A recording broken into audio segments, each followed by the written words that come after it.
having to think long term while dealing with daily pressures and adapt constantly to lead in ways that build trust, resilience and capability. So we'll look at 3 themes this afternoon, and we passed 12 this afternoon, and we have a great panel. I didn't actually introduce myself, but it says up there. So I'm Lucy Bruin, I'm the Deputy CEO at Kent and Medway. I don't have Tudor's booming voice, so I do use a microphone. He would argue that I do sometimes have that booming voice. But, so today we have Katie Antle, who's the CEO of the Alzheimer's and Dementia Support Services, and she leads frontline teams in very emotionally complex environments. Dr. Blessing Enaquinio, did I get it right this time? Better the first time. CEO of Blay Global, and she's working internationally on leadership development and organisational culture. Stuart Hardy, who's the contracts director at Vauxhall Construction. So again, as I said, I don't quite capture the feeling. And Stuart leads teams through complex builds and continual change, as the construction industry is. And Dr. Joel Montgomery from the University of Kent's Department for Leadership and Management, bringing us a research-led perspective on leadership development. And that's Joel for taking the time, because I know at the moment you're a bit busy around Canterbury. Wouldn't know why. I'm pretty sure you're doing what I used to do when I worked at the university, which is avoiding staff at all costs. Or avoiding staff, students, anything, I'll stay in my bubble. So I'll move across the panel by themes. So I will move kind of from different things. So the first thing I'd like to start with is strategic thinking. So Stuart, construction leaders are constantly adapting to project demands, to supply chain pressures, to workforce challenges.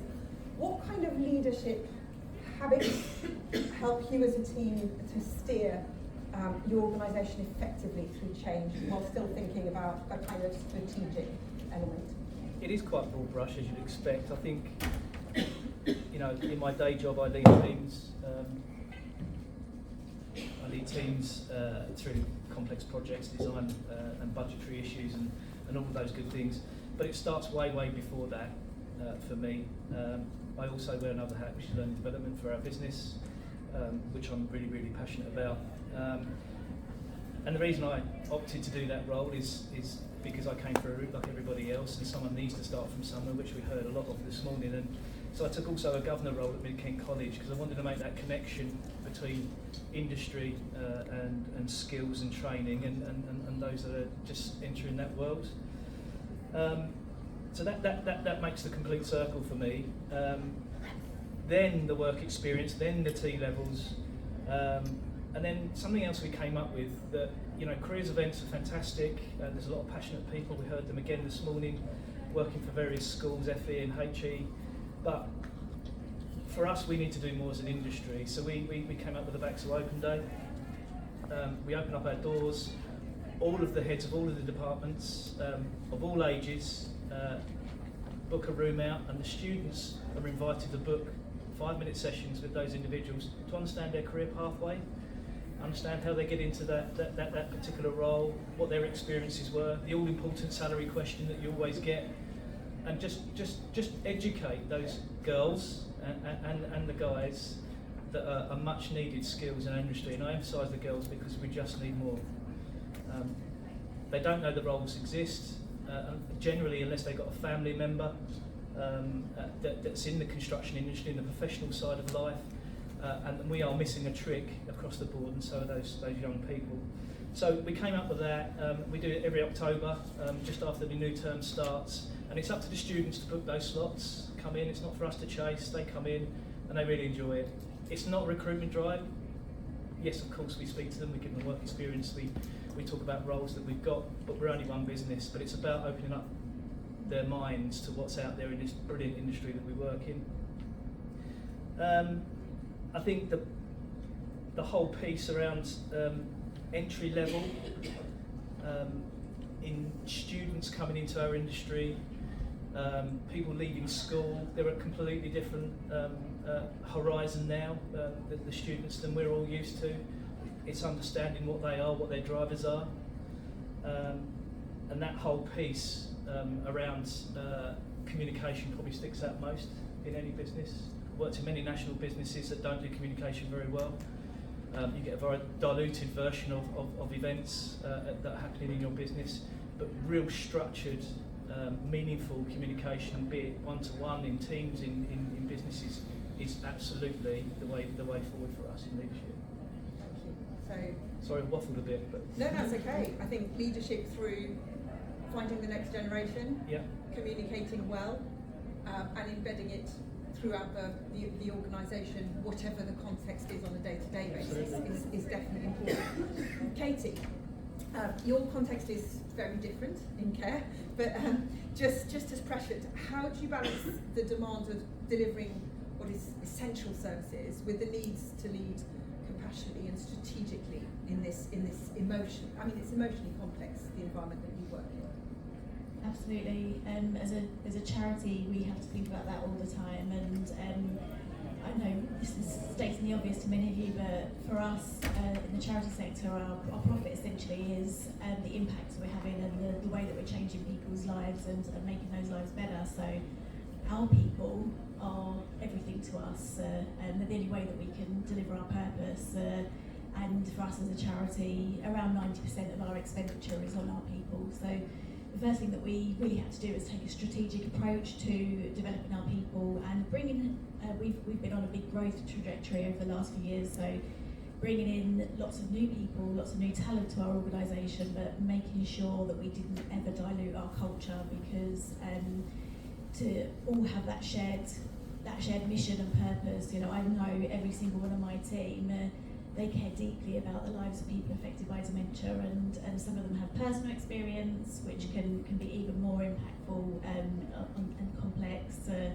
And so we really do have to really think about it's the values of the organisation, how we bring people in.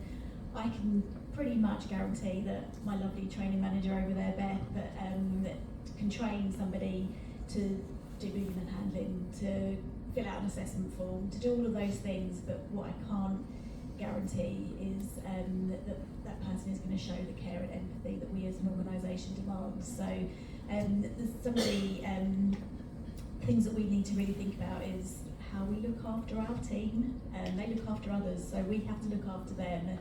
We've done things like put in an employee forum, which is the kind of the mouthpiece of the organisation. We've had mental health first aid training being done, and we've also, I think one key thing for us was our trustee board, making sure at the senior level we had good representation of people that really understood HR, talent development, that sort of thing, and bringing them in to kind of really drive that agenda of really supporting our people to ultimately make the change in the world that we want to. Thank you. Blessing, you're working with leaders internationally, nationally as well. What kind of strategic leadership capabilities rather than capacities, are becoming essential for organisations that want to stay effective? Good one. I'll say three things. One is awareness, the second is reputation, and the third is values. Let me break it down. When organizations grow, you as a leader, your pressure grows. So there's an awareness of the dark side of success that we need to talk about. Because we often always look at the positive side, but we don't look at the dark side. Every leader has derailers. I have them, you have them. Are you aware of what your derailers are? Because under pressure they show, isn't it? When we're hijacked, when it happens, who we are, our dark side is what our team, what our organization is going to experience. So it's important that we have an awareness of what our dark side looks like. Often I find it's the overused strengths that then become those derailers, and it can become toxic in an organization. So if we are aware of it, we then know how to almost vacuum that behavior when the time comes. Your staff are aware of it, but if it's always there a lot of the time because your work is high pressure, then it means everyone has to experience the dark side of you all the time. Then that kind of knocks everything on its head. So it's important to be aware. So that's the first key on awareness there. good leaders or great strategic leaders manage themselves before they fracture the team. It's about being aware of what my behavior, the impact my behavior has on others. The second thing I talked about was reputation. Now, if we move beyond identity, which is, okay, I know who I am, I know what I stand for, but to reputation, what do I mean? It is beyond how I see myself to how the organization experiences me. It's important to manage that as well. So that's another thing that I like to look at is how does the organization experience you as a leader? A leader's personality becomes the weather system. You know, the staff come in and they're like, how is he feeling today? What's she up to today? You know, it could be something that's happening at home that you're bringing to work. It could be something happening in your personal life, maybe your health, or the pressure of work, but we just need to be aware of it. Values. If you have a leader who values, say, stability, they're not going to be very innovative in how they drive things. So you need to look at that, because that can affect your agility. It will stall things. If that person's driver is more about keeping things as it is, they want to preserve, they're not going to create room for innovation, for mistakes to happen quickly, so to speak. You know, we talk about fail, but fail fast or fail forward. If a leader isn't that way inclined in their values, it will affect the entire team. So I think those three things are the major things that I kind of look at. It doesn't matter the sector, it's the same thing, because at the end of it, it's about people. So it's awareness, its reputation, and its values. Thank you. And that leads us on really well to Joel. From a university perspective and kind of dealing with our future leaders, what kind of leadership skills do you think are most crucial for preparing the graduates and the future managers to navigate the kind of uncertainty and kind of prepare them to lead and to be part of that workforce? Yeah, sure. So I guess from a university perspective, we're trying to move away from, I think we always have done, but we're trying to make it more apparent that we're not just teaching knowledge, right? We're not just providing knowledge to students, that knowledge is for a purpose. So for example, if I am teaching a course on leadership, which I do most years, it's the ability for students to reflect on that knowledge to enhance their skill set. So if I was to say what is one of the most important things for future leaders, at the moment I would probably say it's the more human-based skills. It's not, we don't have as an academia a monopoly on knowledge, right? Knowledge is freely available. Take AI, right? I'm sure it's been said about 60,000 times today, AI, but it is freely available. So one of the core things that I make sure that everything within my courses are based upon is, why am I teaching you that? Why does that enhance your skill set? So let's take numerous different leadership styles. Right? We all know leadership styles: ethical leadership, authentic leadership, transformational. We've often had leadership courses in the past from universities have over-romanticized one type of leadership skill. It's often be transformational. Can you set a vision? Can you inspire and motivate? But actually, it might be better to teach a full range of leadership and showcase to students how to reflect in any given circumstance. So instead of suggesting, you know, we're going to produce leaders from the University of Kent who are transformational, I would rather suggest we're producing leaders at the University of Kent which are able to adapt in any given circumstance, which are able to self-reflect on their scenario that they are in. You know, if the world changes, as we said, that kind of uncertainty in the political world, economic, social, technological, whatever you can suggest, there's pretty much uncertainty. Can they adapt day to day, month to month? Can they adapt if something arises? So it's not about anymore providing knowledge.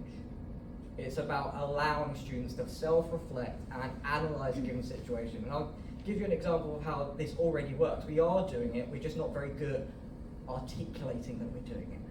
We're not very good at articulating that our students are capable of that. And that's both to businesses, but it's also to the students themselves. We have to make sure that students understand that they do have the knowledge to do this stuff. They are good leaders. It's just that knowledge isn't there for knowledge's sake. I think that's super important. So I have, I teach human resource management masters, and I had someone come back to me a couple of weeks ago and said, one of the elements that you looked at was political skills. So it's an element I did my PhD in. It's about influencing, in essence, but influencing ethically. He said he went back to my lectures not because any of the content was useful, a bit rude, but he could look through the lens of that content and see where he needed to improve. So I think that is the ability to adapt rather than to provide a given leadership skill or a given leadership knowledge, to be an authentic human being. I think authenticity is one of the most important elements in society today, to be critical of oneself and one's opinion and to adapt in any given situation. Thank you very much. I will definitely say that a lot of the stuff I used at university is not the knowledge, it's the abilities that I kind of go, and I think that's the case for quite a lot of us in a changing world. Katie, you're in a situation where I'm assuming that, and this is an assumption, that the leadership behaviours really impact on your workforce, but also what happens day to day and some of the hardships that your team gets to see means that you have to adapt to that daily emotional and operational challenge as a leader. What kind of behaviours and skills have you found most useful to help you as a leader to deal with this? Yeah, so you're absolutely right. And one thing I would just say about the charity sector right now is pretty much we're in the eye of a perfect storm. So particularly in the care and health-related charities, the demand for our services has gone up exponentially. The complexity of people that we are supporting that can't then be supported because of cuts in statutory provision or other complexities around there in society. Charities are facing that, and my team are on the brunt of that day in, day out with really, really challenging situations. So I'm going to give an answer about what we do, but I'm also going to put a little challenge out to the room as well. So we and I personally think that one of the most important things I can do as a leader is actually make it a really nice place for people to come to work. I really take that responsibility very seriously. If my team feel cared about, then they will be able to care about the people that we support. So we worked really hard on that. That's something that I work really hard on. You can catch me on a bad day, I promise. But yeah, in essence, what we try and do throughout all of our leadership team is make sure that they know one of their key roles is to really support their team, because they don't know what's coming up and what we're going to face on a daily basis. We created a framework for our leaders, really using our values and making sure that they understood how they turn those values into behaviours amongst their team. And we also have really invested in things like employee assistance programs, and one thing that we do at ADSS really well, which may seem a bit of a contradiction, is we know how to have fun together as a team, and we make sure that we do really prioritise that as well. So they do love a bit of karaoke at ADSS and a bit of singing. And the challenge that I'm going to put out to all of you in the room is there is probably one action that you could all take to support a charity in Kent that builds your own leadership skills. One of the most obvious examples I can think of is charities have to have a volunteer trustee board, and many of our trustees have learned vital strategic and governance skills that they won't get in their own workplace, but by becoming a charity trustee, they've done that.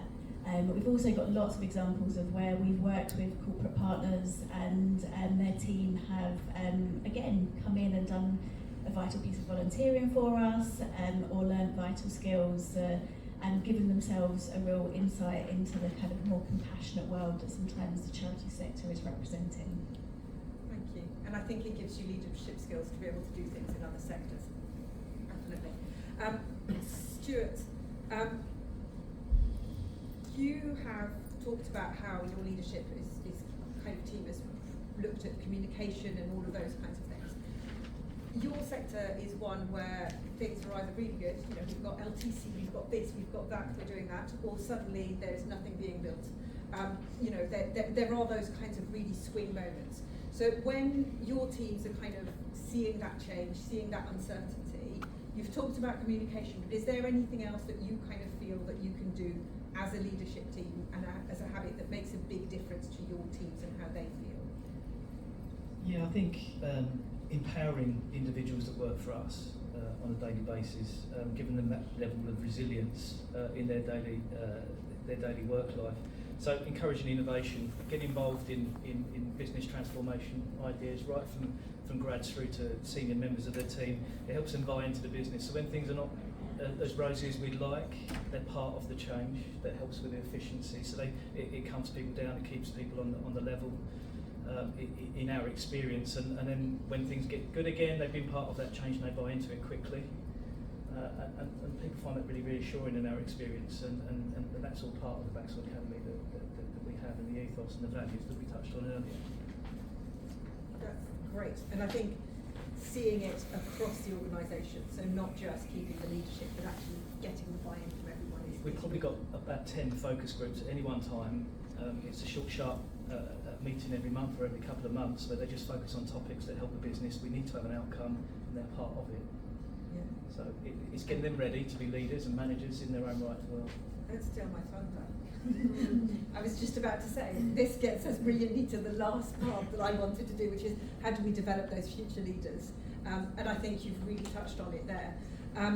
In some ways, Blessing, if I can go back to you, how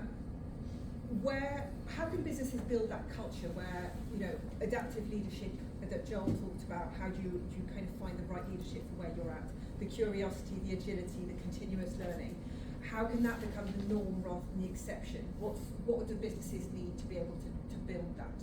Okay, I would say move from command to conditions.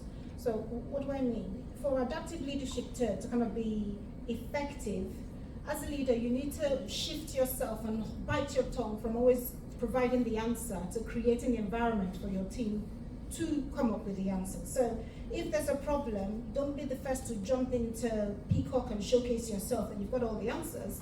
Just step back a bit and let others have a go. Let others have a chance. I think so. It's shaping it so that the conditions allow for answers to emerge.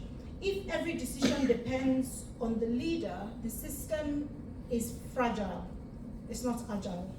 So don't pretend that you're an agile leader or that the organization is agile or the systems are agile when everything comes back to you. That doesn't apply. That's really fragile, because if you get hit by a boss,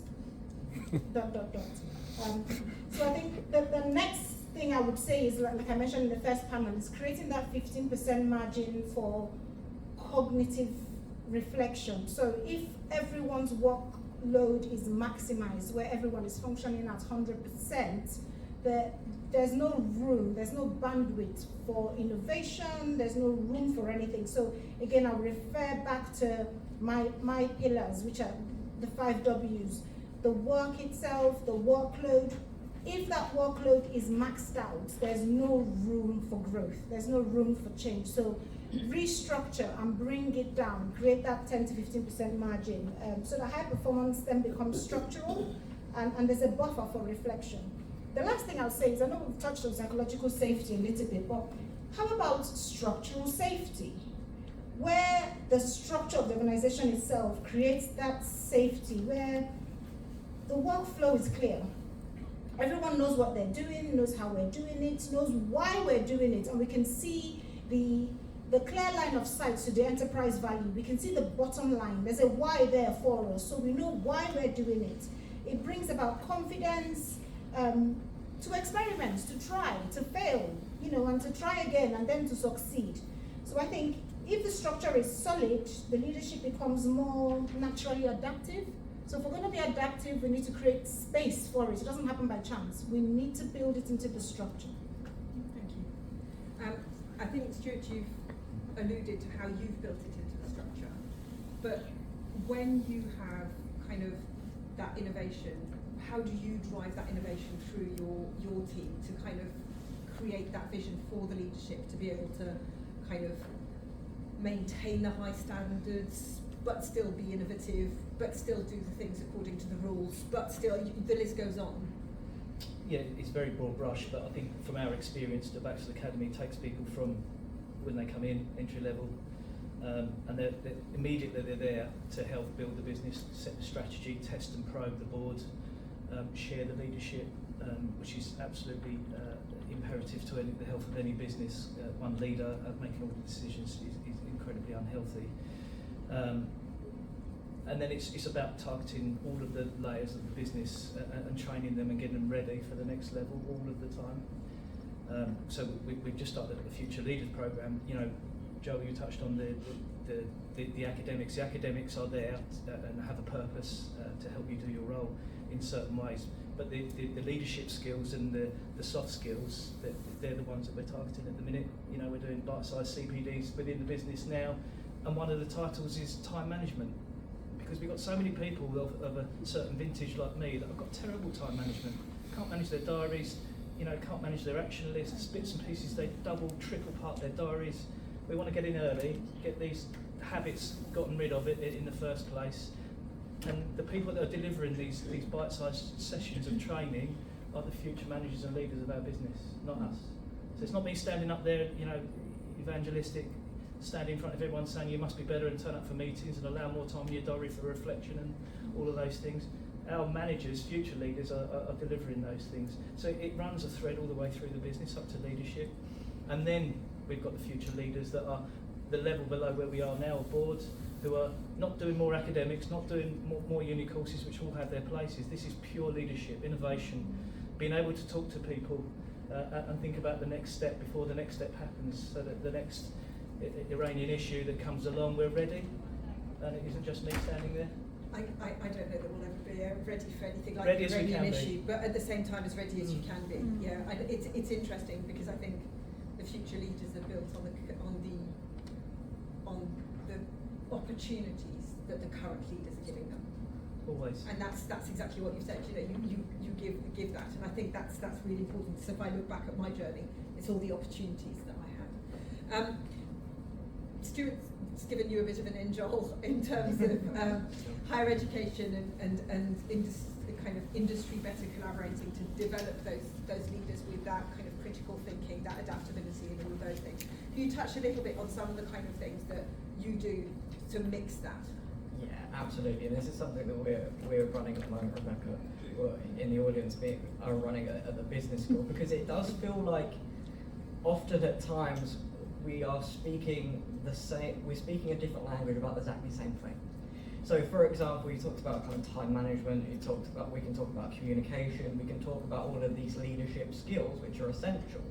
And actually our students are doing that day in, day out, but they never articulate them. And they don't recognise that they're doing them, and thus they don't speak that language to business.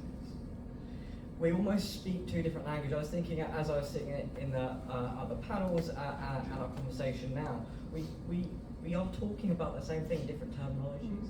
So if we're talking about navigating strategic uncertainty, well, to do that you need the critical thinking skills that I was talking about originally, right? They are the same, the bedrock there is the same, the foundations are the same, it's just we talk about them differently and students aren't articulating them, so it becomes it almost suggests that they don't have those skills when actually they do, and we're doing that constantly. We are teaching them those things constantly. So we're currently running an exercise where I can make this very much apparent, where we're getting students to look at a graduate attribute.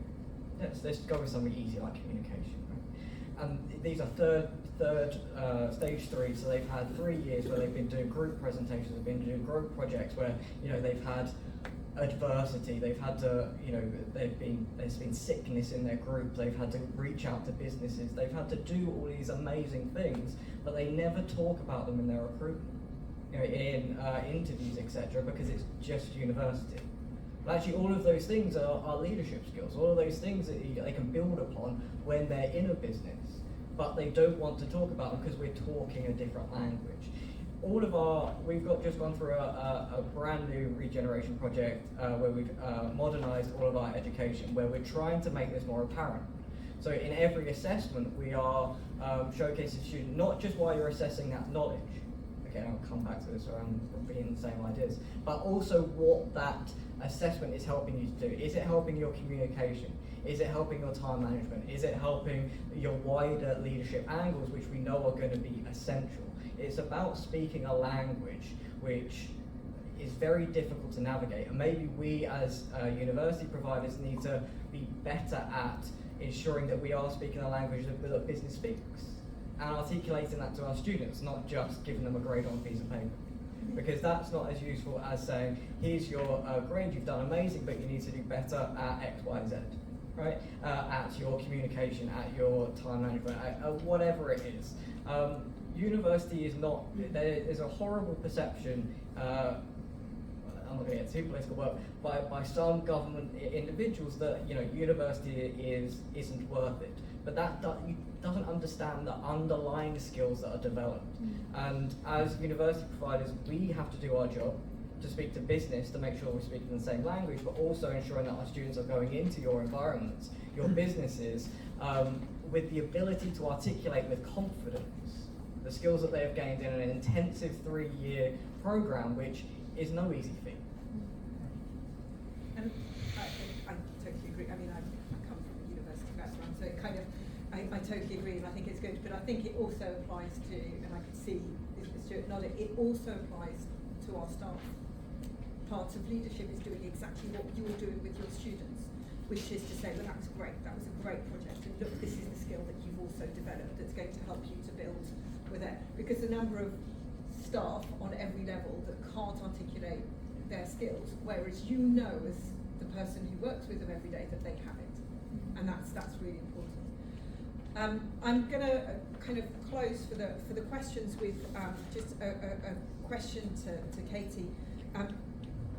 In terms of the charity sector, is there a different skill that you need for leadership in an environment? You've touched on the kind of financial uncertainties and all of those kinds of things, and it affects it affects every business, but it does affect the charity sector a little bit more kind of things. What are the kind of skills as a leader that you would have developed and gone through to help you deal with that level of uncertainty in terms of the finances, in terms of the environment, in terms of, you know, what Iran does what crisis does to work things, what the next government is going to decide, what those changes are. Would you close on that, if that's okay?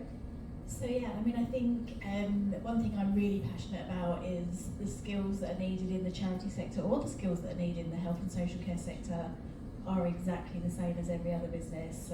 I personally, my own journey was coming from the retail sector into the charity sector, and all of those skills I had were totally transferable. And you know, a lot of people in my team get fed up with me saying that there's most things that not many things that can't be solved with good communication, good organisation, and good processes. And I think that's the same with pretty much most businesses. Probably the only difference in the charity sector is you have to one day be really good at asking for money, the next day really good at caring for somebody, the next day good at fixing the toilet, the next day working out how to get the boiler to come back on. But I suppose that also probably resonates with a lot of small and fairly small medium enterprises as well, where you have to wear multiple hats across multiple days. So. Absolutely, but I think that's a good way of looking at it. Is that scale of adaptability, isn't it? I'm going to open to the floor. We have. Oh wow, I did better than my last panel. We have exactly 11 minutes. I left a whole 4 this time. Do we have any other questions? I will come to you, but I know yours is going to get. It's for Stuart. It's for Stuart. You go. Sorry, last time I left 1 minute for blessing for a question. That was not. For Stuart, absolutely. And then I'll come to you. Okay. Just a quick one. I think I picked up from where Dr. Joel, right? Yeah. We're talking about the translation of skills and those category of skills. And I remember a time back where I attended a workshop with Blessing where we had to write down our competencies, and there were so many things we didn't even know we had that kind of made the list. Now, when it comes to your industry, the construction industry, and there are lots of projects and things that happen in there, there is a perception that the construction industry is not moving forward as fast as the transformation within the ecosystem is happening. How does that translation of skills get adapted within your industry, gets pulled in to be utilized to move the industry forward? You're absolutely right. I mean, our biggest nemesis is keeping up with the rest of industry as a whole. In construction, it was always traditionally lagging, as you rightly said, and trying to catch up. It's moved forward immeasurably. You know, just little things. We profile every single person that comes into our business from trainee, apprentice level, all the way through to the senior levels and director levels. So we know our people from day one, and then as we interview and people come alongside us and interview at different levels, they also profile the individuals and they get to learn how to approach people. Because for me, again, we can teach everyone how to be a site manager and to be a QS, working with numbers. Design manager can do all of those things, but actually teaching people how to approach other personality profiles is a massive piece that is overlooked in so many businesses. Skills we can teach.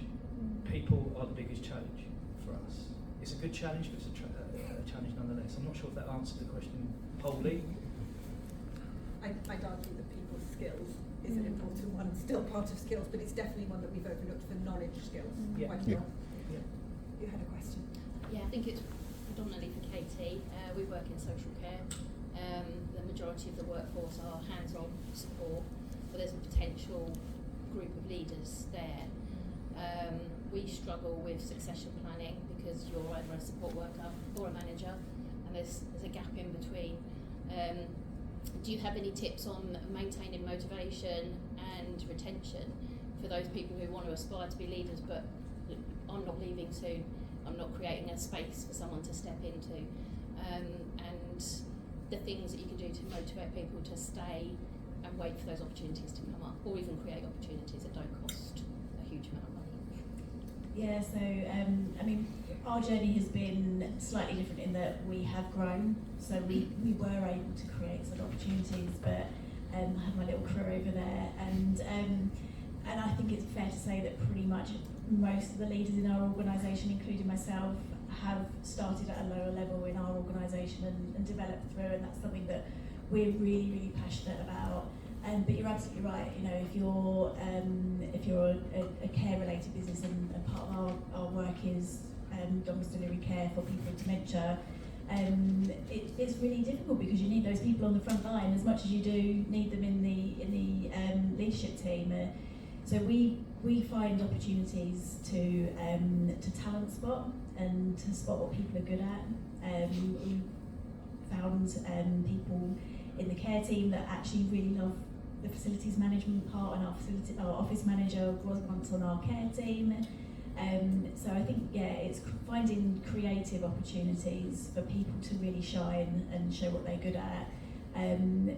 Even things like, you know, I said we like fun, so we have a party planning committee, AJSS. Well, let's get the people that are really good at that on that. Doesn't matter what part of the business they come from.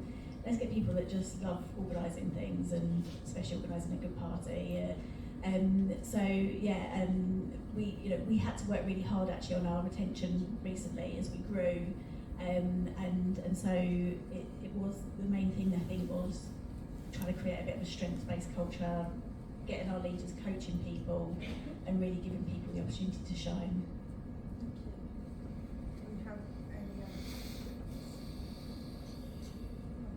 Thank you very much, everyone. Thank you very much to the panel.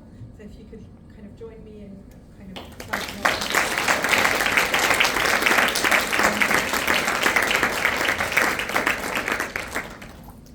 I think one of the things that's really come through across the questions in the panel is that leadership isn't about having the answers.